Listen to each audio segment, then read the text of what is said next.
তাহলে কি এফএক্স এটা ব্রাজিলের টিম? এফএক্স এটা ব্রাজিলের টিম? এফএক্স ব্রাজিলের টিম। যে ব্রাজিলের কথা বলতেছে কাশারা। হ্যাঁ ব্রাজিলের টিম।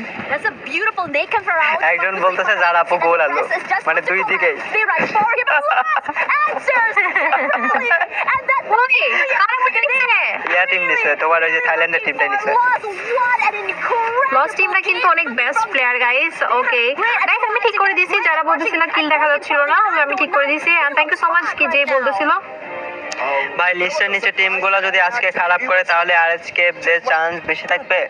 অ্যাকচুয়ালি লিস্টের নিচের টিমগুলো যদি আজকে বেশি পয়েন্ট আনে, ঠিক আছে, তাও আরএসকে কিন্তু 6টা ম্যাচ আছে, এই না যে চান্স না এরকম না, আরএসকে জাস্ট ভালো খেলতে হবে, এটা হলো কথা।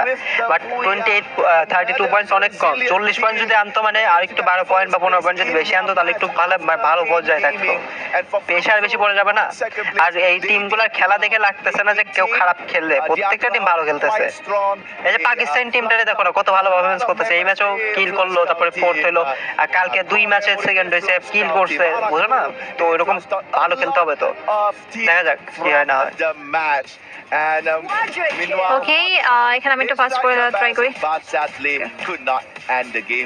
ওকে গাইস এখানে যদি আমি বলি ওয়ালসানার এই ম্যাচটাতে ওদের ব্যাড লাক ছিল, ওরা কিন্তু 2v4 করে দিয়েছিল থার্ড পার্টি করে, কিন্তু এদের কিলো নিয়ে নিছে, ওদেরকেও মারছে, ইভোসদেরকেও মারছে।